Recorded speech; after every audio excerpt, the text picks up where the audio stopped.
하나님은 살아계십니다. 살아계신 주님이 우리와 함께 하시며 은혜와 복 주실 줄을 믿습니다. 우리 옆에 계신 분들에게 인사할까요? 참 잘 오셨습니다.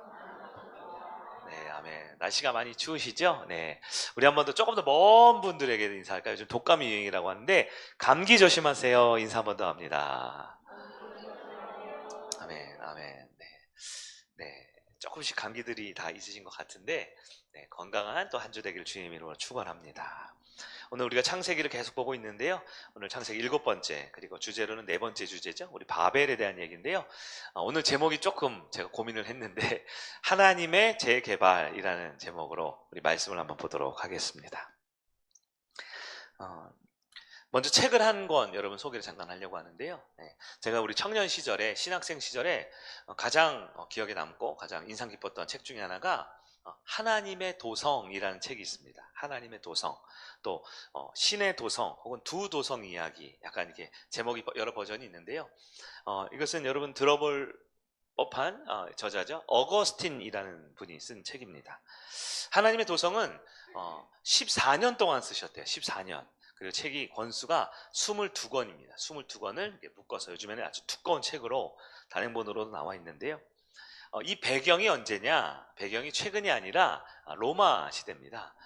기원은 약 410년경 로마 제국에 저 북방으로부터 야만족들이 쳐들어왔어요. 야만족들이 쳐들어와서 로마 제국이 곤란하게 된 상황이었습니다. 근데 여러분 당시 로마 제국 하면 세계에서 가장 큰 나라고 영향력이 힘 있는 나라였죠. 이 로마 제국의 국교, 로마 제국 사람들은 어떤 종교를 믿었을까요? 네, 그 당시는 이미 기독교가 공인이 된 것을 떠나 아예 국가 종교, 국교가 된 이유입니다. 다시 말해 로마 하면 세계에서 가장 강한 나라이고 군사력과 경제력과 많은 사람들을 가졌으면서 또한 기독교, 즉 하나님을 믿는 사람들이었다라는 거예요.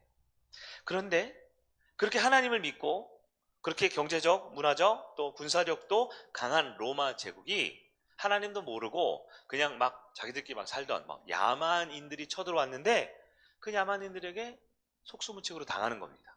네, 땅을 빼앗기고 사람들은 죽임을 당하고 노예로 끌려가고 이런 일이 자꾸 벌어지는 거예요. 그러니까 신앙인들이 기독교인들이 딜레마에 빠졌어요. 무슨 뜻이냐? 아니 우리는 하나님 믿는 사람들인데 하나님 나라를 사는데 게다가 우리나라가 로마 제국인데 어째 이런 불행한 일이 있을 수 있나 말인가? 하나님 나라가 어떻게 무너지고 쓰러질 수 있나 말인가? 라는 딜레마에 빠져 있었다라는 거예요. 이런 상황의 배경으로 쓴 책이 하나님의 도성입니다. 책에서 어거스틴은 말합니다. 사람이 세운 나라는 결국은 무너지게 되어 있다라는 거예요. 그리고 보이지 않는 진짜 영원한 하나님의 나라가 다시 세워진다라는 것이 그 책에서 말하는 큰 주제라는 것입니다. 당시 로마 제국 사람들은 어떻게 생각했냐? 로마 제국만이 기독교다. 기독교 국가다. 그 로마 제국만이 하나님 나라다. 라고 착각을 하고 있었어요. 그러나 저자는 말합니다. 하나님 나라는 눈에 보이는 어떤 정치, 문화, 사회적, 종교, 군사적인 집단이 아니라 정말 하나님이 다스리시고 통치하시는 나라, 그 백성들이 그 마음의 중심에 하나님을 두고 하나님을 사랑하고 하나님을 믿는 사람들의 나라. 어떻게 보면 유형 교회가 아니라 무형 교회가 진정한 하나님의 나라다 이런 얘기를 하는 거죠. 오늘도 그런 것 같아요. 대기업이 있고요. 큰 제국들이 있고요. 큰 나라들이 있었어요. 그러나 모든 나라는 모든 세상은 다 시간이 지나면 쇠퇴하고 무너지게 돼 있어요. 무너지게 돼 있어요. 우리 주변에도 그런 일이 자주 벌어집니다. 뭔가 자꾸 무너져요. 그걸 무너지면 끝이냐? 그것이 아니죠. 우리 눈에 보이는 큰 기업이나 큰 나라나 제국이나 큰 권력들도 무너지고 쓰러질 때가 있지만 결국 그거 끝이 아니라 하나님께서 하나님의 나라를 다시 세워가신다라는 것을 우리는 기억해야 합니다. 우리가 지금 있는 교회 지역이 상대원동이잖아요. 우리 성도들 중에 상대원에 사는 분들 많지는 않지만 우리가 상대원동인데 요즘에 최근 몇 년간 상대원동에 있던 이슈 중에 하나가 이제 재개발 이슈가 있죠.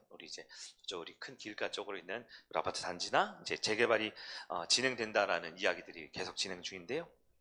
여러분 재개발, 여러분 우리 주변에도 있는 곳이 있는데 가장 최근에 제가 알기로는 우리 근처에 있는 재개발이 우리 저기 금광동 넘어갈 때 보면 거기 중원경찰서 있고 그 농민마트 앞에 보면 이제 아파트 단지가 새로 들어섰잖아요. 엄청 대단지가. 근데 원래 한 5년 전, 6년 전만 해도 거기는 일반 사람들, 일반 주택들이 있었어요. 조금 좀 허름한 오래된 주택들이 많이 있었어요. 근데 재개발이 된다고 하더라고요. 그러더니 어떻게 해요? 빨간 띠를 두르고 사람들이 다 빠져나간다면 어떻게 돼요? 건물이 점점 황폐되고 무너지고 좀 지저분해지고. 그래서 여러분, 재개발이 될 때 가장 먼저 되는 게 뭐냐면 무너지는 겁니다. 기존 건물들 다 무너뜨려요. 쓰러뜨려요. 다 부수더라고요. 그렇게 다 부수면 저도 그 마트를 지나갈 때나 이렇게 그 신구대 쪽으로 내려가다 보면 좀 뭔가 좀 음침한 기분이 들어요. 여기 막 불빛도 하나도 없고 저녁에는 막 부서져 있고 막 귀신 나올 것 같고 막 이상한 범죄자들이 있을 것 같고 느낌이. 네. 근데 다 부서지고 무너지는데요. 시간이 지나잖아요. 그래서 사람들이 어떻게 해요? 다 좋아해요. 다 좋아합니다. 재개발이 되면. 왜요?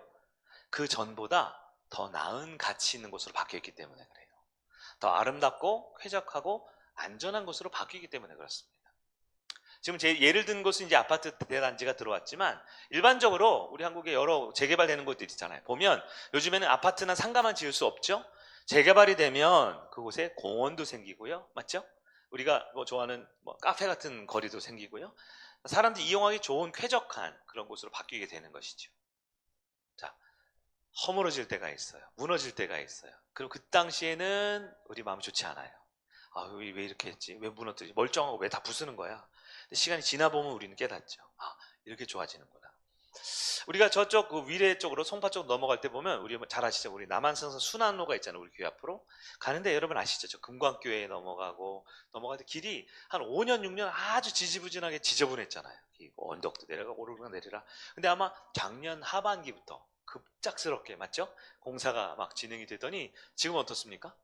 제가 보면 저희 교회에서 나와서요, 여기 신호만 잘 받으면 저기 장로님 계신 그 포레스트에 있죠. 산성역까지 신호가 하나도 안 걸리고 갈 때도 있더라고요. 자연스럽게 밑으로 쭉. 네. 근데 저 같은 사람을 위해서 이제 나라에서 이제 과속 방지 카메라를 한동안 신났었는데, 이렇게 신나게 갔었는데. 그 길도 보면 딱 그래요. 그 전에, 아니, 뭐 하려고 이 공사를 이렇게 하고 바닥에 막 철판을 깔고 막 먼지 날리고 막 꾸불꾸불 길을 이렇게 했다 저렇게 했다 얼마나 우리가 불편했어요. 근데 지금은 어떻습니까? 너무 길이 편하고 수월하고 안전한 길이 되었지 않습니까? 지나가면 다 더 좋은 곳으로 바뀔 때가 많다라는 거예요. 우리 인생도 그렇죠. 우리 인생도. 하나님께서 우리 인생 가운데 나는 이 정도면 괜찮은데, 난 열심히 노력하는데, 근데 하나님이 우리 인생을 무너뜨릴 때가 있어요. 허물어 버릴 때가 있어요. 건강 괜찮았는데 건강이 하루아침에 무너집니다. 사업 잘하고 있었는데 사업이 갑자기 어려워져요.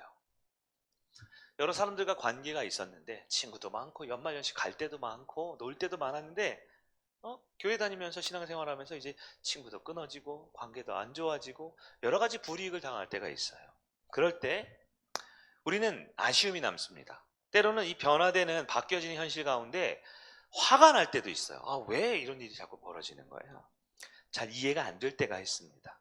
원치 않는 고난에 빠지거나 내 나름은 열심히 한다고 노력했는데 내 뜻대로 안 되고 그냥 폭삭 주저앉아 버릴 것 같을 때, 네, 그럴 때 있죠. 그럴 때 우리는 흔히 낙심하거나 또 하나님에 대한 믿음이 흔들리기도 하죠. 그러니까 여러분, 오늘 말씀을 통해 우리는 기억해야 합니다.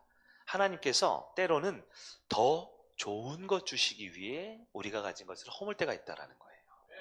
우리의 모습 가운데 자꾸 무너지고 쓰러지고 자꾸 이렇게 자빠지고 하는 모습들, 너무 부정적으로는 보지 않아야 됩니다. 왜냐하면 그럴 때 우리가 하나님을 바라볼 줄 아는 믿음이 있다면 우리 하나님께서 다시 세우시는 은혜가 있다라는 것입니다. 오늘 본문은 창세기 네 번째 주제죠. 우리 바벨입니다. 우리가 창세기 원역사 시대 중에 창조, 타락, 홍수가 있었어요. 그리고 이번 주가 바벨인데요. 시간이 벌써 많이 갔는데 바벨이 뭐 좋은 얘기도 아니기 때문에 제가 이번에는 한 주에 다 끝내려고 1절부터 9절까지를 한번 쭉 설명을 쭉 드리려고 하는데요. 이런 얘기죠. 사람들이 바벨을 쌓았습니다. 쌓았어요. 바벨을 높게 쌓았어요. 근데 뭐예요? 하나님이 무너뜨렸다라는 겁니다. 단순한 이야기죠. 그런데 하나님이 무너뜨렸다. 인간이 교만해서, 인간이 죄악돼서, 단지 하나님 안 믿으면 망하는 거야 라는 이야기를 하고 싶은 건 아닐 거예요. 우리가 좀 단절된 얘기 같지만 창세기 11장으로 원역사 시대는 끝나지만 바로 다음에 12장부터 다음 주부터 이제 믿음의 조상이 된 누가 나오죠? 아브라함이 나옵니다. 여러분 기억하시기 바랍니다. 하나님께서는 교만하고 타락한 인간의 모습, 그리고 우리 인간이 그렇게 바벨을 쌓을 때 때로는 허물어뜨려요. 왜 허물어뜨리실까요? 12장에 아브라함을 다시 세우시기 위함입니다. 우리에게 믿음을 바로 세우고 우리가 하나님 뜻에 다시 살아갈 수 있는 힘을 주시기 위해 때로는 우리가 좋았던 것, 우리가 소위 말해 잘 나갔던 것, 내가 자신 있었던 것 무너뜨릴 때가 있다라는 거예요. 이때 믿음의 사람과 믿음이 없는 사람이 결정적인 차이를 보이죠. 하나님 없네, 이거 가짜네, 내가 원했던 거 애썼는데, 난 정말 애썼는데 이게 뭐야 하고 낙심한다라는 사람은 하나님 음성을 들을 줄 모르는 거죠. 그러나 하나님은 때로 더 좋은 것 주시려고 우리의 소중한 것을 무너뜨릴 때가 있습니다. 그럴 때 하나님 바라보는 여러분 되기를 바랍니다. 1절과 2절 한번 보면 온 땅의 언어가 하나요 말이 하나였더라. 이에 그들이 동방으로 옮기다가 신할 평지를 만나 거기 거류하며, 이렇게 돼 있어요. 자, 우리가 많이 봤던 구절입니다. 여러분, 온 세상에 언어, 말이 하나고 문화가 하나였대요. 하나의 문화권입니다. 좋았을까요? 안 좋았을까요? 네, 우리 학생들은 영어 공부 안 해도 될 것 같으니까 좋았을지 모르겠어요. 그런데 여기서 말하는 건 뭘까요? 네, 온 세상에 문화가 하나고 언어가 하나니까 이 사람들이 뭐라 하냐면 단체 행동을 합니다. 단체 행동. 네, 단체 행동? 좀 더 표현하면 집단 행동. 공동체를 위해서 하나 됐다, 그 뜻이 아니고요. 집단적으로 하나님을 거부하기 시작했다라는 겁니다. 그들에게 힘이 있고 그들에게 자기들만의 소통 체계가 있을 때 우리에게 소통하시는 하나님, 우리에게 말씀하시는 하나님, 우리와 함께 하시는 하나님에게 귀를 닫고 눈을 감아버렸다라는 거예요. 2절 보면요, 이에 그들이 어디로 옮겼다고요? 동방으로, 동쪽으로 옮겨갔습니다. 이 동쪽이라는 의미가 창세기에 아주 중요한 이미지로 사용되고 있어요. 동쪽으로 옮겨가서 신할 평지를 만났대. 신할 평지. 여러분, 신할 평지는 어디라면 에덴이라고 추정된 곳에서 동쪽 가다 보면 여러분 역사 시간에 배웠을 거예요. 유프라테스 강과 티그리스 강 있죠. 예, 인류의 문명지, 그 사이에 있는 비옥한 땅입니다. 학자들은 지금 그것을 지금으로 따지면 약간 이라크에 해당하는 지역이라고 하지만 오늘 같은 이라크의 날씨나 기후는 아니었을 것 같아요. 예, 두 강이 흐르는 곳에 있는 비옥한 땅이 바로 신할 평지인데요. 동방으로 옮겨가서 자꾸 좋은 땅으로 갔다. 무엇을 뜻하냐면 인간의 눈에 보기에 좋은 곳을 말합니다. 인간의 눈에 보기 좋은 곳. 이것은 다른 말로 말하면, 즉 인본주의죠. 즉 다른 말로 하면 하나님과는 점점 멀어진다라는 걸 뜻하는 거예요. 성경에서 동쪽의 의미를 설명을 할게요. 구약에서 특히 창세의 동쪽이라는 것은 인간 중심이라는 걸 뜻합니다. 동쪽으로 갔다라는 건 인간 중심, 즉 하나님과는 멀어지는 거예요. 창세기 3장 보면 24절에 에덴에서 맨 처음에 아담과 하와 범죄가 쫓겨나죠. 에덴에서 쫓겨나서 어디로 갔어요? 어디로 갔을까요? 창세기 3장 24절 보면 동쪽으로 가게 됩니다. 동쪽으로 갑니다. 창세기 4장 16절 보면 아담과 하와가 아들을 낳았죠. 가인과 아벨. 근데 가인이 아벨을 죽였습니다. 가인이 벌을 받죠. 그래서 쫓겨나요. 그래서 하나님 표를 주고 이제 너 괜찮아, 넌 위험하진 않으니까 표를 줬죠. 가인이 어떻게 했을까요? 네, 가인이 동쪽으로 갑니다. 거기서 동쪽 노 땅으로 옮겨갔다라고 4장 16절에 되어 있어요. 그리고 이제 성을 쌓게 되는 거죠. 창세기에서 동쪽으로 갔다는 걸 뭘 뜻하냐면 하나님의 집을 떠나, 하나님이 선택한 땅을 떠나 계속 인간 중심적인 삶을 산다라는 거예요. 나 중심. 지금 나는 어디로 가고 있습니까? 물론 이 시대에 있는 지구를 우리는 지구본을 볼 수 있고 세계적으로 동쪽 어디고 뭐 서쪽, 이 동서남북을 말하는 건 아니겠죠. 여러분은 하나님이 허락하고 하나님이 계획하고 하나님이 머물러 한 그곳에 있습니까? 그곳에서 주인된 하나님을 바라보며 살고 있습니까? 아니면 내 생각을 향해서 계속 어딘가, 내 계획을 향해서 계속 어딘가, 내 의지와 하나님이 가인을 보호하겠다고 했음에도 불구하고 동쪽으로 가서 노 땅에 가서 성을 쌓은 것처럼 나의 성을 쌓고 나의 계획대로 살고 있습니까? 인류는 두 가지예요. 계속 아담으로부터 쫓겨나는 가인 계열과 셋 계열이 나오죠. 셋 계열 가운데서도 또 어떻게 돼요? 또 그 가운데서도 계열이 나뉘죠. 노아 때 다 타락하니까 어떻게 돼요? 노아의 8명만 살았지만 우리 지난주 말씀했죠. 셈과 야벳 있지만 또 함의 계열로 또 나뉘어지는 거예요. 계속해서 인간은 하나님을 거부하고 멀리하면서 나 중심으로 살겠다라고 동쪽으로 떠나가는 인간들이 된다라는 거. 자, 그렇게 자기 중심으로 사는 인간이 어떻게 사느냐? 3절이 잘 표현하고 있습니다. 3절을 볼까요? 시작. 서로 말하되 자 벽돌을 만들어 견고히 굽자 하고 이에 벽돌로 돌을 대신하여 역청으로 진흙을 대신하고. 아멘. 우리 금요기도회 때 이 본문 다루면서 한번 설명했어요. 이것을 하나님을 거부하는 대체 문화라고 설명한 적이 있습니다. 하나님 우리에게 허락한 것이 있어요. 그것을 기뻐하고 감사하고 만족하는 삶이 아니라 이게 더 좋은데? 이게 더 기쁜데? 그래서 하나님이 우리한테 기쁨을 주셨지만 그것을 쾌락과 타락으로 가는 거죠. 하나님 우리에게 행복을 주셨지만 그것을 어떻게 해요? 방종과 무절제로 나아가는 것이죠. 그래서 노아 시대 때 우리 지난주 배웠잖아요. 하나님이 풍요의 상징 포도나무를 지을 수 있게 해주셨지만 그것을 가지고 뭐예요? 타락과 방종의 상징인 포도주를 마셨더니 술 취해서 벌거벗게 되는 것이죠. 여러분 포도주가 나쁜 게 아닙니다. 포도나무가 악한 게 아니에요. 그것을 우리가 나중심으로 잘못 쓰면, 즉 하나님이 주신 축복을 사명으로 이어가지 못하면 타락하게 되는 것이죠.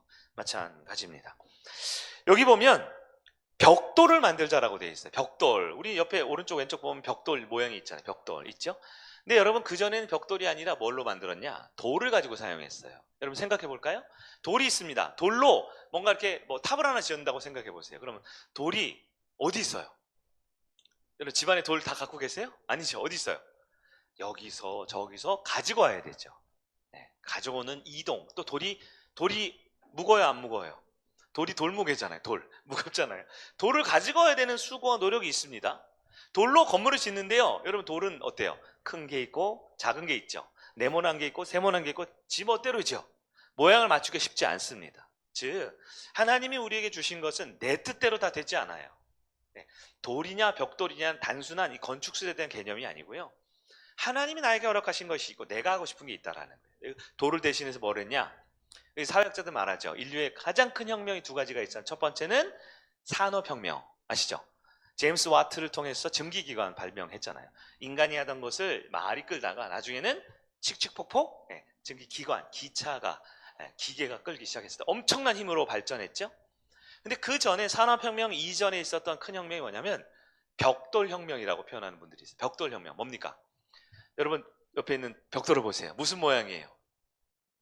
네, 뭐 네모나겠죠? 네. 중요한 건 뭐냐면 벽돌의 가장 큰 특징이 뭡니까? 사이즈가 동일하다라는 겁니다. 돌은 어때요? 큰 놈, 작은 놈, 이상한 놈, 요상한 놈 다 다양한데 벽돌은 어떻게 해요? 우리가 원하는 사이즈로 통일되어 있다라는 거죠. 이건 뭐예요? 이거는 우리 아이들이 좋아하는 레고적 발상인 거예요. 레고 아시죠? 벽을 보십시오. 레고예요 이게. 착착착착착착 쌓을 수 있잖아요. 계속 맞죠? 모양만 맞추면 얼마든지 이 벽돌을 어디까지 쌓을 수 있을까요? 네. 이론상으로는 무한대로 쌓아 올릴 수 있겠지요. 네. 그러나 돌무더기는 어때요? 이게 무게와 이 균형과 여러 가지 봤을 때 아마 한계가 있을 거예요. 벽돌을 만들기 시작하는데 벽돌을 3절에 보니까 벽돌 어떻게 했냐? 구웠다 그랬습니다. 여러분 진흙으로 이 도자기 같은 걸 만든 다음에 그냥 두면 토기는 햇볕에 말리면 딱딱해지죠. 근데 이것을요 저기 사기막골에 있는 가마에 집어넣으면 어떻게 돼요? 그것이 아주 견고하고 단단한 도자기가 되는 겁니다. 도자기. 네. 도자기는 비싼 게 아니고요. 도자기는 단단하게 만들었다는 걸 뜻입니다. 벽돌을 만들기 시작에는 그걸 단단하게 구웠어요. 게다가 이전에는 돌과 돌 사이를 잘 묶어 놓기 위해서 진흙을 이겨서 넣었는데 이제는 어떻게 했냐? 본문 보니까 역청을 발랐다 그랬습니다. 여러분 중동 지역 가면 거기 유전이 있죠. 기름 나오는 거 뻥뻥 터집니다. 그 당시에는 뭐 석유나 이런 걸 뭐 휘발유 같은 거 이렇게 뭐 등유 같은 거 이렇게 추출해내는 능력이 없었기 때문에 땅에서 뭔가 시커멓게 터져 나오는데 이게 뭐야? 물도 아니고 먹을 것도 아니고 뭐야 이거? 처음에는 다 싫어했겠죠. 이상한 냄새 나는. 근데 어떤 사람이 연습을 해봤을 것 같아요. 뭔가 이렇게 그 역청 그 원유 덩어리를 아스팔트 원유 덩어리 같은 거죠. 그거를 탁 붙여놨더니 어떻게 돼요? 너무 잘 붙는 거예요. 안 떨어지는 거예요. 그래서 사회학자들이 이걸 벽돌혁명이라고 표현하더라고요. 네.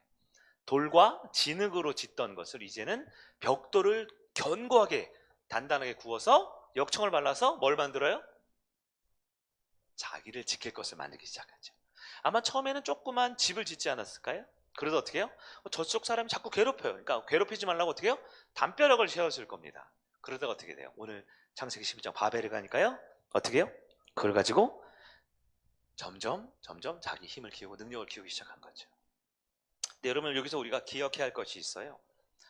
우리 인간의 삶에서 뭔가 기술이 발전하고 문명이 발전하고 그러면 점점 힘이 커지고 세력이 커지고 부가 축적되면 나타난 공통점 현상인데 뭐냐? 바로 영적으로는 더 혼란이 온다라는 겁니다. 우리가 지금 창세기의 영적인 흐름을 봐야 합니다. 11장 점점 사람들이 어느 쪽으로 갔다고요? 동쪽으로 갑니다. 이게 뭐예요? 하나님과 멀어지면서 누가 가까워져요? 나 자신의 내면, 즉 인간 자기중심성으로 가까워지는 거죠. 벽돌을 만들고 역청을 지어서 탑을 쌓기 시작합니다. 뭐란 거예요?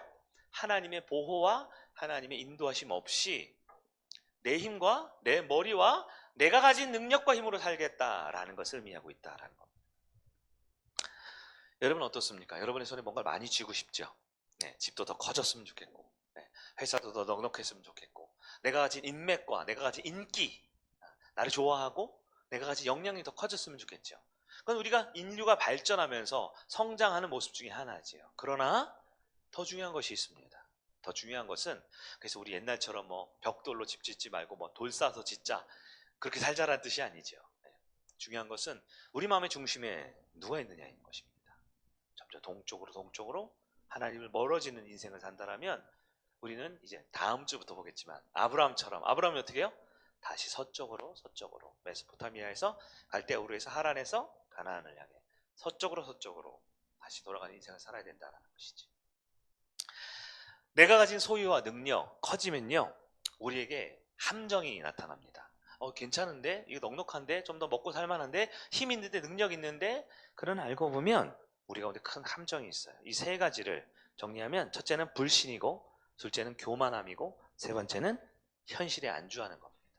이걸 한번 설명해 볼게요. 첫 번째, 인간이 스스로의 힘을 가지기 시작하면 첫 번째가 뭐라고요? 불신입니다. 불신 말 뜻이 뭐예요? 불신이 뭐예요? 못 믿는 거죠. 근데 지금 영적인 의미를 보십시오. 누구를 못 믿는다는 얘기예요? 하나님을 믿지 못하는 겁니다. 하나님을 중심에 두지 못한다라는 거예요. 하나님을 향한 믿음이 있어야 돼요. 자, 가인이 생각나시죠? 가인. 범죄했지만 하나님이 내가 너를 지켜줄게 하고 표를 줬어요. 그 표가 어떤 표인지 저도 좀 받고 싶은데 하여튼 뭐 만든 키인 것 같아요. 하이패스인지 무슨 뭐 무제한 쓰는 카드인지 모르겠지만 그 표를 받았어요. 이 표를 받았으면 하나님 보호하신다는 거죠. 근데 가인이 어떻게 합니까? 하나님 보호를 믿지 못해요. 그래서 어떻게 해요? 성을 쌓았다라고 하잖아요. 성을 쌓았다라고 하죠. 우리 4절 말씀을 볼까요? 4절. 맨 앞부분 4절 앞부분을 봅니다. 시작. 또 말하되 자 성읍과 탑을 건설하여 그 탑 꼭대기를 하늘에 닿게 하여. 여러분 탑을 쌓았다라는 것이 어떤 의미인지 잘 봐야 되는데 어떤 분들은 하나님만큼 높아지려고 탑을 쌓아서 높이 올라가려고 했다라고 해석하는 분들도 있는 것 같아요. 그럴 듯하지만 여러분 비행기만 타봐도 그게 얼마나 의미 없는 건지 아시죠? 네. 저희 제1롯데월드를 보든 중동에 있는 버스 두바이를 보든 아니면 대만에 있는 100몇십 층짜리 건물을 보든 비행기만 타면 어떻게 돼? 다 발아래죠. 10층짜리든 100층짜리든 위에서 보면 똑같잖아요. 네. 제 생각입니다. 아마 이 탑을 지어서 하늘에 닿게 하자라는 게 하나님처럼 되고자 하는 건 아닌 것 같아요. 오히려 이분들이 하나님을 멀리하고 하나님을 의지하지 않고 사랑하지 않고 자기 중심으로 가졌을 때 인간의 마음에는 뭐가 생기냐면 불안이 생긴다 그랬어요. 불안. 네. 이때쯤 하늘에서 여름이 되면 또 이렇게 날이 풀리면 뭐가 떨어지냐면 비가 내려요. 비가. 여러분 우리가 비가 오는 건 당연한 거잖아요. 상식이죠. 근데 여러분 노아 때까지만 해도 비가 없었죠. 하늘 그 궁창 아래에 물이 있었고요. 궁창 위에도 물이 있었잖아요. 네. 오래 살았죠 인간들이. 근데 궁창 위에는 물이 다 떨어졌어요. 150일 동안. 그래서 온 세상이 다 홍수 심판을 겪게 된 거죠. 그로부터 몇 대가 지났습니다. 바벨에 있는 많은 사람이 사는데 이분들은 하나님과 점점 멀어져요. 하나님이 약속했습니다. 뭐라고요? 다시는 물로 심판하지 않겠다. 무슨 언약이에요 그게? 무지개 언약을 주셨죠. 무지개 언약. 물로 심판하지 않겠다. 그래서 비 온 다음에 하늘만 보면 무지개가 뜨면 하나님 심판하진 않을 거야 라는 걸 들어야 되는데 믿어야 되는데 그걸 믿지 못하는 거예요. 불신이죠. 하나님이 약속했는데 하나님이 말씀했는데 오늘도 그렇습니다. 아브라함 시대 노아 시대는 아니지만 우리에게는 하나님의 말씀이 있습니다. 성경으로 주고 있어요. 매주 예배 때마다 설교를 들려지고 있고요. 우리 목장 예배가 탄탄하잖아요. 목장 나눔이 있어요.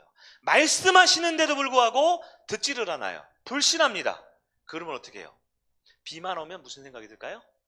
홍수 심판.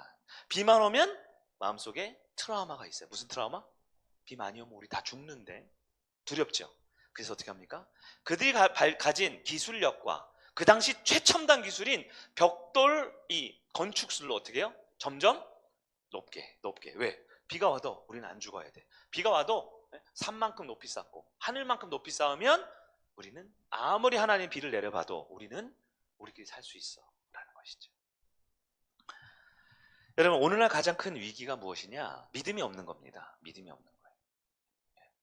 돈이 없는 게 아니고요. 능력이 없는 게 아니라 믿음이 없는 겁니다. 우리 하나님은 살아계시고 어제나 오늘이나 영원토록 동일한 분이십니다. 하나님이 세상을 창조하셨고요. 아담과 노아와 그리고 바벨 때까지 하나님이 주관하시고 이끌어 가신 하나님은 지금도 동일한 분이십니다. 근데 그분이 약속하셨어요. 물로 심판하지 않겠다고. 내가 너와 함께 하겠다고 약속하셨어요. 근데 우리는 어떻게 합니까? 그 하나님을 못 믿어요. 바벨성 사는 사람들과 똑같이 사는 분들이 있어요. 불신이 되면 어떻게 합니까? 믿을 게 없고 불안하니까 어떻게 해요? 더 모으려고 해요. 더 올라가려고 해요. 더 가지려고 합니다. 내 능력과 내 힘과 내 자존심 중요하죠. 심지어는 이젠 가족과 심지어는 교회 성도와 가장 친했던 사람들과도 고립이 일어납니다. 인간성 실종이 일어납니다. 점점 소외시키고요. 점점 자기중심적으로 삽니다. 나밖에 모르는 거죠. 그래서 누가 말을 하면 또 나를 괴롭히려고 하는구나. 나를 지적하고 비난하려고 하는구나. 나를 죽이려고 하는구나 라는 불안 속에 어떻게 해요? 마음의 바벨성을 쌓는 거예요. 더 높게. 그래서 자존감이 아니라 자존심만 세우게 되는 거죠.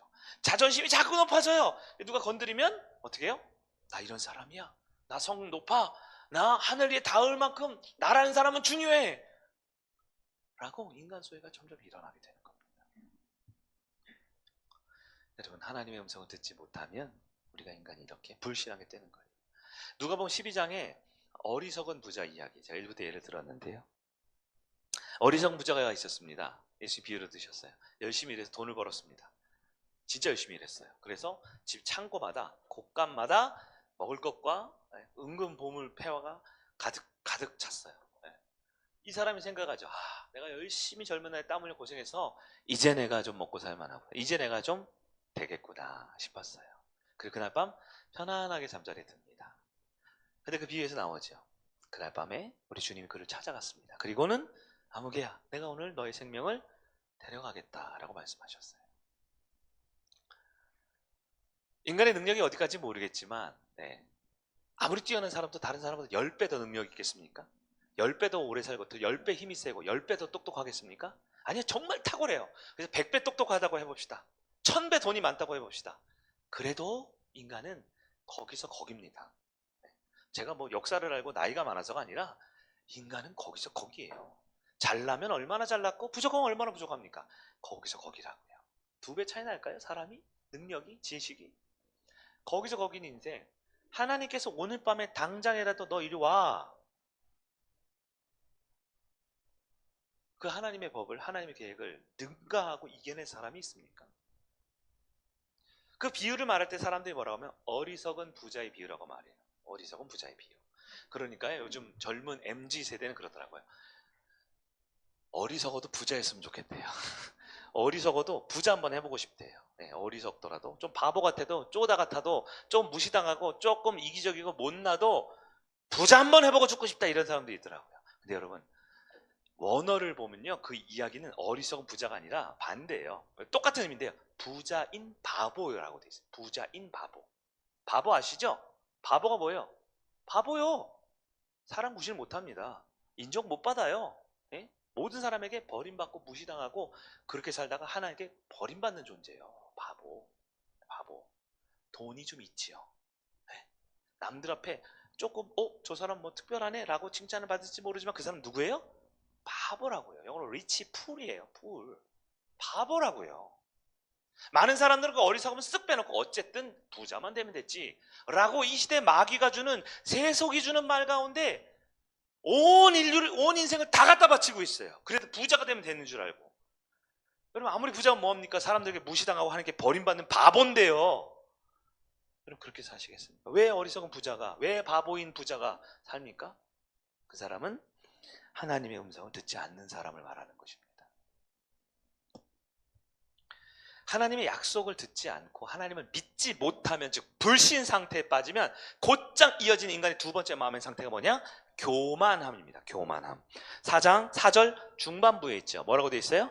우리가 우리의 이름을 내고. 이름을 우리가 낸대요. 근데 여러분 우리의 이름을 내는데요, 여러분 보십시오. 사람의 이름은 누가 지어요? 어려운 얘기죠. 쉽게 얘기하면 윗사람이 아랫사람 이름 지어주는 거예요. 그렇죠? 여러분 혹시 여러분이 지금 가지고 계신 그 이름을, 존귀한 이름, 존함을 여러분이 지으셨어요? 태어날 때부터 뭐 할까, 이름을 이게 좋을까 저게 좋을까 여러분 이름 정하기 위해 장명소 다니신 분 있어요? 아니죠. 네. 이름은 누가 지어요? 부모나 뭐 조부모가 지어주겠죠. 윗사람이 지어주는 겁니다. 네. 근데 여기서 본문에서 뭘 말하냐? 내가 내 이름을 지어요. 내가 내 이름을 높여요. 나 이런 사람이야! 내가 누군지를 드러내려고 합니다. 내 인생이니까 내 마음대로 살 거야. 내 이름 내가 지을 거야. 내가 살고 내가 죽을 거야. 어떻게 보면 이 시대의 당연한 생각이에요. 상당히 일반적인 문화적인 내러티브입니다. 우리 모두는 그렇게 생각해야 된다고 생각할지 몰라요. 그래요 여러분? 그것을 성경에서 딱 한 글자로 뭐라요? 교만이라고 말합니다. 인간은 어떤 존재예요? 하나님이 창조한 피조물입니다. 인간은 어떤 존재예요? 부모가 사랑해서 낳은 존재입니다. 인간은 어떤 존재예요? 하나님이 지으신 대로 지은 거예요. 살아가는 거예요. 근데 바벨성에 사는 사람들이 하나님을 불신하니까, 하나님 믿지 않기 시작하니까 자기가 불안해서 성을 하늘 높이까지, 비와도 우리는 안 주고 쌓다가 이제 뭐가 됩니까? 교만함에 이르게 되죠. 여러분 C.S. 루이스 이 시대 최고 변증가가 말했습니다. 절대 용서받지 못할 죄가 있는데 그것이 바로 교만입니다. 교만. 나 잘났어, 나 훌륭해, 이런 좀 거만하거나 허세 있는 요즘 애들 그런 거 말하는 게 아니고요. 교만의 가장 본질적인 의미가 뭐예요? 내가 하나님 되는 겁니다. 겸손이 뭡니까? 하나님이 하나님 되는 겁니다. 겸손은 하나님이 하나님 되고 내가 나 되는 겁니다. 그게 겸손이에요. 교만은요, 내가 하나님 되겠다라는 겁니다. 그래서 대표적인 그거죠. 한국 사람들이 착각하는 게 뭐냐면, 한국 사람들은 겸손이라고 말하지만 사실 성경적 외식에 가까워요. 누가 아무리 집사님 이거 이 일 좀 해주시죠. 아무리 성도님 우리 이런 건데 이거 좀 해주실 수 있을까요? 그럼 뭐라 그래요? 아유 저는 부족해서 못해요. 굉장히 겸손한 척하는 가식 덩어리죠. 외식하는 거죠. 네? 누가 우리 힘으로 하래요? 내게 능력 주시는 자 안에서 모든 것을 할 수 있다며요. 하나님이 주신 능력으로 사는 건데요. 그게 겸손이죠. 이거 좀 도와줄 수 있어요? 저는 할 줄 모르지만 하나님이 주시면 해야죠. 하나님이 은혜 주시면 해봐야죠. 도전해봐야죠. 해봐야죠. 그러다 실패하면 또 탄식하고, 우리 금요일날 탄식하고 회개하고 도와주시면 다시 힘을 얻는 거죠. 오히려 어떤 분에게 이 일 좀 도와주시겠어요? 예, 한번 해보겠습니다. 그럼 주변에서 지가 뭔데 하려고 그래. 교회 온 지도 얼마 안 됐는데 꼴배기 싫어. 뭐 그러죠. 그래서 그 사람 교만하다고 말해요. 근데 그건 교만이 아니죠. 그건 담대함이라 그래요. 담대함. 내게 하나님의 은혜가 있으면 나는 할 수 있다라는 거예요. 우리는 다른 사람의 환경의 모습이나 태도나 이런 걸로 하는 게 아니라 은혜 받은 대로 사는 거라 그랬잖아요. 맞죠? 1만 달란트를 탕감 받았기 때문에 100데나리온, 우리로 따지면 약 800만 원, 1000만 원. 우리는 그 탕감해 줄 수 있어요. 인간의 이성과 합리적인 생각으로 1000만 원, 그게 큰 돈이죠. 어떻게 탕감해 줍니까? 근데 우리는 탕감해 줄 수 있어요. 왜요? 우리는 얼마였죠 그때? 하나로 34kg인데 금으로 46조인가? 하여튼 우리는 이미 탕감 받았잖아요. 어마어마한 은혜를 받았잖아요. 그러니까 우리는 할 수 있는 거죠. 교만이 무엇입니까? 교만은 딱 하나입니다. 하나님을 하나님으로 보지 않는 거예요. 내가 하나님 되는 겁니다. 내가 사업할 때, 내가 자녀를 양육할 때, 내가 사람들과 관계 맺을 때, 심지어 예배하고 주님을 섬길 때도 하나님을 하나님으로 여기지 않고 내가 주인 돼 있으면 그걸 교만이라고 하는 거예요. 하나님 믿지 못하고 음성을 못 들으니까 교만하게 빠지게 되는 거죠. 세 번째 어떻게 이어질까요? 바로 안주에 빠집니다. 현실 안주예요. 이 술 안주가 아니고요. 현실 안주라고 제가 드렸어야 됐는데. 익숙해져서 변화를 싫어하는 겁니다. 4절 후반부 볼까요? 시작. 온 지면에 흩어짐을 면하자 하다니. 여러분, 하나님을 못 믿죠. 불신하게 되면요, 자기 힘을 키우려고 하다 보면 교만해집니다. 내가 주인이 돼 있어요. 내 이름 내가 짓고, 내 인생 내가 살고, 내 사업 내가 하고, 내 자녀 양 내가 하고, 내 모든 인생, 내 건강, 내 물질, 내 앞날 미래 다 내 거야 라고 교만하게 빠지면 바로 나타나는 현상이 뭐냐면 그 자리에 주저앉아 버립니다. 현실에 안주하는 거예요. 안주한다. 안주한다라는 말이 다른 말로 뭔지 아세요? 내가 주인이란 뜻이에요. 내가 주인이니까 이 정도면 됐어, 건드리지 마 하는 거예요. 여기가 좋다라는 것이죠. 여러분 어때요? 현실에 안주합니까? 제가 늘 말씀드리고 우리 교회 가운데 늘 얘기하지만 우리 교회의 첫 번째 비전은 찾는 이 중심이에요. 기존 교인 중심이 아니라고요. 내가 아는 자리, 내가 아는 예배 환경, 내가 좋아하는 찬양, 내가 좋아하는 이 난방 온도와 이 시설, 그렇게 되는 순간 우리는 현실에 안주하게 되어 있습니다. 여러분, 현실에 안주해요? 안 안주해요? 안주해요? 안 안주해요? 제가 알려드릴게요. 우린 다 안주하고 있어요. 우리도 알게 모르게 그냥 어제 했던 거 오늘 또 하는 겁니다. 대표적인 뭐예요? 예배 시간에 앉는 자리 맨날 똑같은 자리에 앉죠. 왜 안내팀이 이번 주에 세 가지고 이쪽으로 좀 옮겨주실래요? 그러면 어떻게 해요? 싸우기 싫으니까 하지만 인상을 막 똥을 씹었는지 벌레를 씹었는지 인상을 팍 쓰고 있죠. 왜 그래요? 나 건드리지 말라는 거죠. 나 기분 나쁘다는 거죠. 목장, 6개월에 한번 1년에 한번 목장을 좀 이렇게 많으니까 좀 분가를 할까요? 좀 이렇게 변형을 할까? 그러면 어떻게 해요? 싫어하죠. 교회 안 나온다 그래요. 왜요? 여기가 좋다라는 거죠. 내 나와바리라는 거죠. 내 생각, 내 편안한 거, 내 감정 이미 다 세팅돼 있으니까 건드리지 말라는 거죠. 2025년 비전, 우리 장로님 기도도 하셨지만 선교적 공동체입니다. 선교적 공동체, 뭐 해외 선교 막 이렇게 하자는 뜻이 아니고요. 뭐예요? 나가자는 거예요. 확장하자는 거예요. 연약한 사람, 가난한 사람, 힘든 사람 도와주자라는 겁니다. 그래서 성경적 의미는 뭐예요? 생육하고 번성하고 땅에 충만하라, 만물을 다스리라 그랬잖아요. 나가야죠. 근데 어떻게 해요? 안 나가요. 늘 자기 성 쌓고, 자기 집에 성 쌓고, 회사에 성 쌓고, 가족들이 성 쌓고 있다가 잠깐 외출복 갈아입고 교회에 잠깐 왔다가 끝나면 어떻게 해요? 다시 자기 성으로 돌아가요. 어딜 나갑니까? 아무 데도 안 나가요. 안주하는 거죠. 초대교회, 여러분 예수님께서 부활승천하시는 초대교회 베드로를 통해서 초대교회 세우셨어요. 예루살렘 교회예요. 초대교회가 가장 강력했던, 베드로가 설교하니까 하루에 몇 천 명? 3천 명이 회개했고 돌아왔대요. 대단하죠. 3천 명이 성도가 몇몇 명 됐을 거라고 학자들은 말이에요. 근데 초대교회가 한 게 뭡니까? 없어요. 없어. 안 된다는 거예요. 유대인들만 되고 이방인들 안 되고 뭐 안 되고. 근데 예수님이 부활승천하실 때 뭐라고 했어요? 마태복음 28장에 땅끝까지 이르는 내 증인이 되리라 하셨잖아요. 사도행전 1장 8절에. 네? 가서 제자 삼으라 하셨잖아요. 그래서 예수님이 어떻게 하셨어요?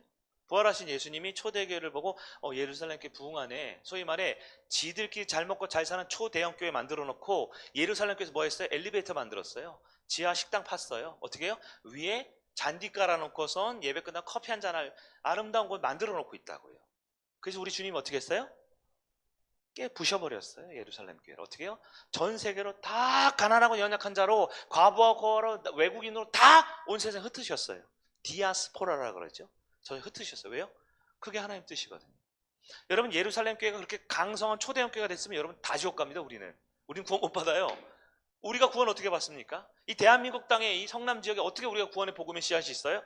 예루살렘 교회를 허무셔서 그래요. 제2의 신약의 바벨 사건이 일어난 거죠. 하나님은 더 좋은 거 주시려고 잘 나가던 초대형 교회 예루살렘 교회 무너뜨리셨어요. 그때 당회장이 베드로였다가 나중에 야고보로 바뀌거든요. 야고보. 예수님의 동생 야고보. 장로님들이 있는데요. 얼마나 슬펐을까요? 목사님, 장로님, 교회가 허물어졌어요. 우리 이제 예배 못 드려. 어떻게, 넌 저리 가고 넌 저리 가고 다 흩어져 버려요. 그게 하나님의 일하는 방법의 은혜인 것입니다. 사도행전 8장 보면요, 이스라엘 백성의 삶을 보여주는데요.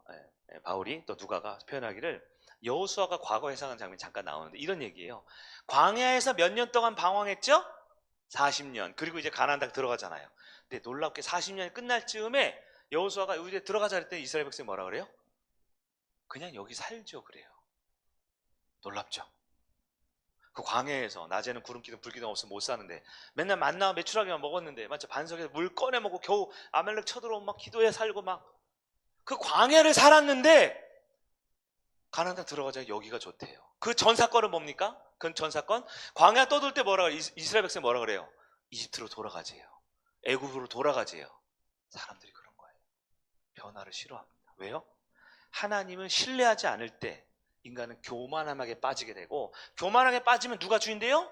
내가 주인된 순간 현실에 안주해 버리게 되는 거예요. 한국 축구 얘기를 오전에 했는데 대학 얘기는 하지 않도록 하겠습니다. 한국 축구, 네, 히딩크 감독 아시죠? 히딩크 감독이 2000년대 부임을 했을 때 어떻게 했어요? 한국 선수단과 대한축구협회에 물어봤어요. 한국 축구의 강점이 뭡니까? 그때 뉴스에 한참 많이 나왔죠. 한국 축구 하면 뭐가 강점이냐? 사람들이 뭐라 그랬어요? 체력이 좋고 정신력이 좋다 그랬어요.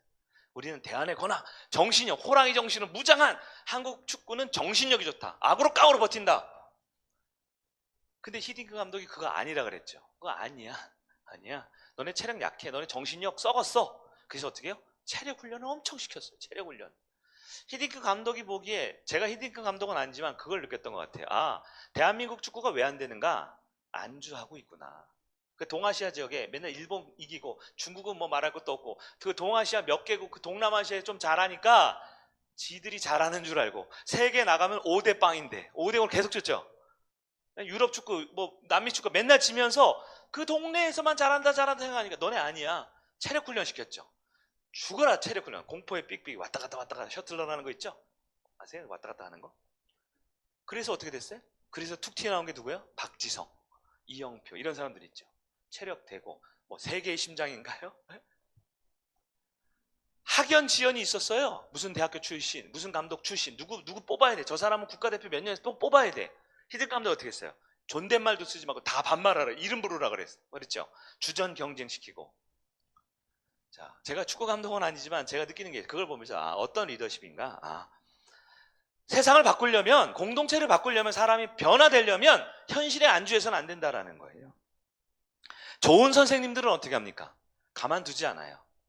자기가 뭐 악기를 해요. 자기가 무슨 뭐 공부를 해요. 그러면 잘했네. 칭찬도 필요하지만 이 아이를 정말 1등을 시키고 이 아이를 정말 탁월하게 만드는 좋은 선생님은 안주하고 있는 것을 깨버리는 거예요.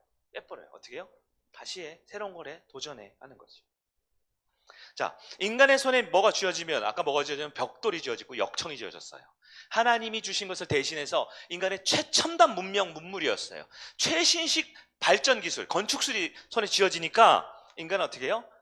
하나님 점점 멀리합니다. 하나님 점점 생각 안 해요. 우리와 같은 거죠. 불신에 빠지게 되는 거예요.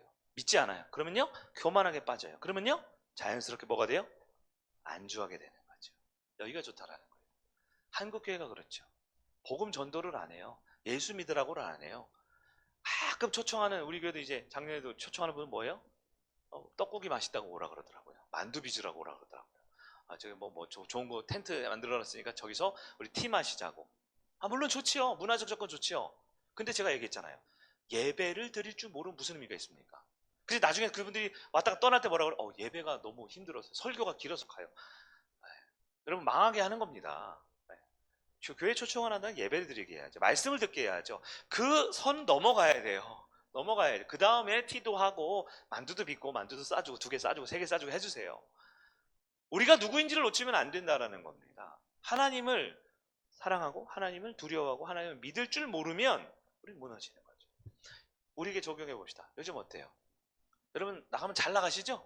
집에 가면 차도 있고 집도 있고 직장도 있고, 여러분 얼마든지 음식 사 먹을 수 있고 힘 있죠? 돈 있죠? 능력 있죠?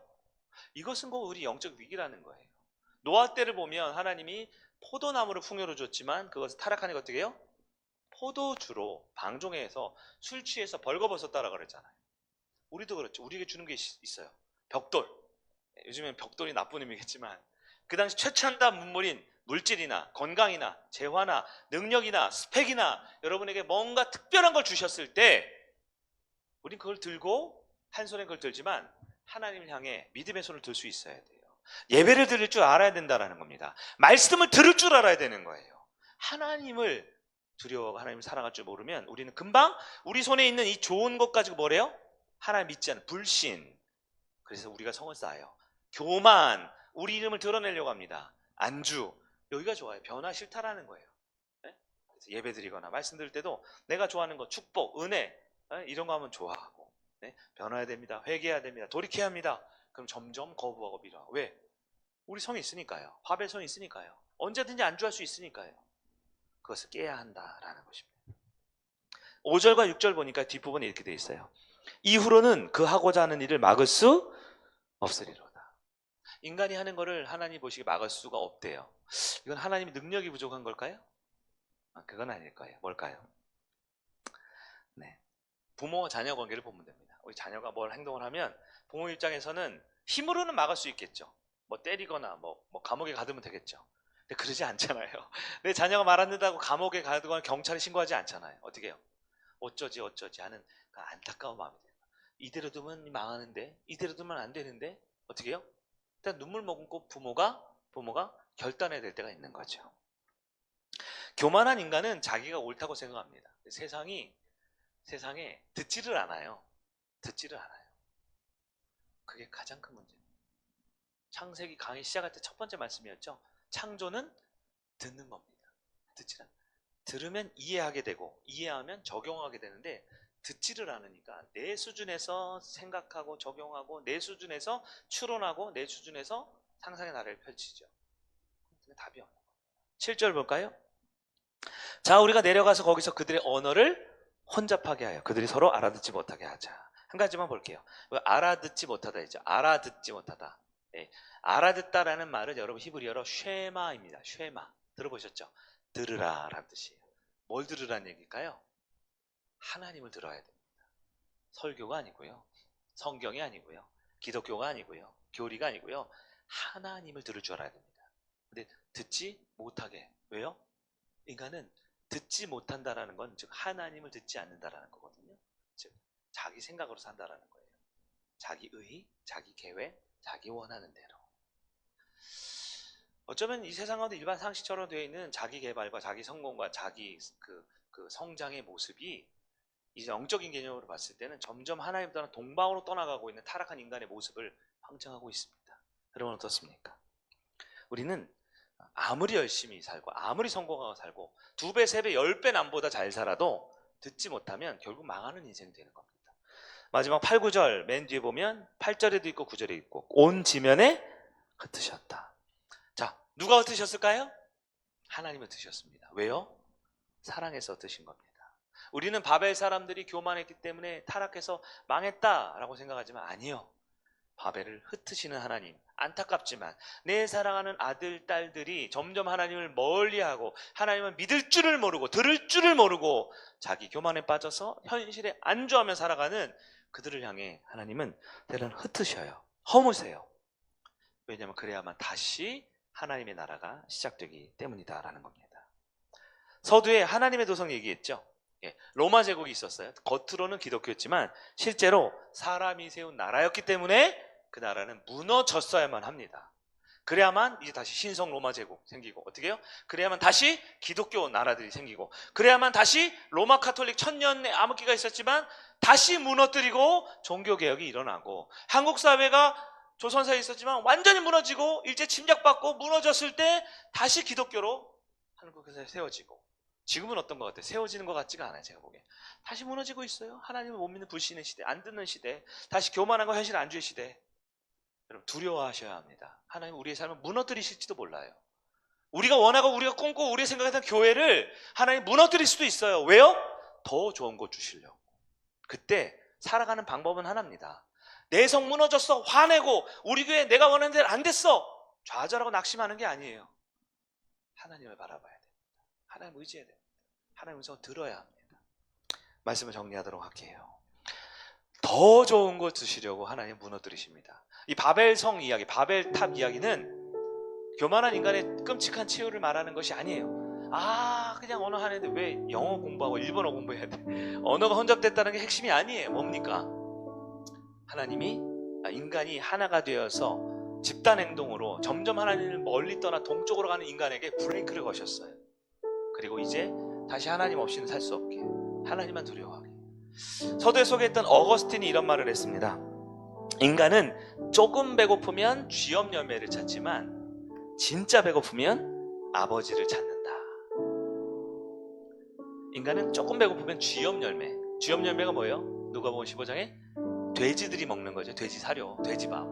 조금 배고프면 이게 뭔지도 모르고 그냥 돼지밥. 그 돼지밥 눈앞에 보이는 어리석은 부자 있죠? 바보인 부자 있죠? 그거 내가 보기에 이게 더 좋은데, 이게 돈 더 많이 버는데, 이게 더 행복한데, 이게 더 맛있는데, 이게 더 높아지는데, 그게 돼지밥인지도 모르고. 그래서 진짜 배고프면 아버지의 집을 찾습니다. 그 탕자가 그러잖아요. 누가복음 15장에 돼지 밥을 먹다가 주염 열면 그것마저도 없으니까 어떻게 해요? 그때 쉐마가 돼요. 쉐마, 들으라 이스라엘. 그때 하나님의 음성을 듣죠. 아버지의 집에 가면 먹을 게 있는데, 아버지의 집에 가면 품꾼이 하나라도 써주실 텐데. 잘 모르죠. 그 아버지는 품꾼으로 안 써요. 아무리 거짓고를 하고 아무리 배신을 해도 오는 순간 어떻게 해요? 황금 송아지잖아. 송아지를 잡고 맛있는 소고기를 해주고 손에 가락지를 끼워요. 후계 잘하는 거죠. 아버지가 입던 옷을 벗어서 입혀줘요. 우리 하나님은, 우리 예수 그리스도께서는 우리가 다시 주님의 음성을 듣기를 원한다면, 주님 앞에 오기를 원한다면, 아무리 내가 탕자든 내가 돼지 밥을 먹고 살았든 다시 하나님 앞에 돌아오면 우리에게 바벨 성 같은 인간의 모습이 아니라 오히려 아브라함의 삶을 세우셔서 인류의 조상, 믿음의 조상, 우리 다시 구원자의 삶을 살게 하신다라는 것입니다. 하나님의 백성은 하나님을 믿어야 돼요. 하나님을 추구해야 합니다. 하나님을 바라봐야 합니다. 여러분 지금 무엇을 가장 두려워합니까? 이번 한 주간 이제 돌아가서 무슨 염려, 걱정, 근심으로 가장 많이 삽니까? 하나님 앞에 서 있지 못한 내 모습을 두려워하고, 하나님을 불신하고 교만했고 안주했던 내 모습을 주님 앞에 겸손히 내려놓고, 난 무엇과도 주님을 바꾸지 않겠습니다. 다른 은혜 구하지 않겠습니다. 오직 주님만 바라봅니다. 믿음으로 결단하고 하나님과 동행하는 여러분 되길 주의 이름으로 축복합니다. 아멘. 자리에 일어나셔서 우리 함께 찬양하겠습니다.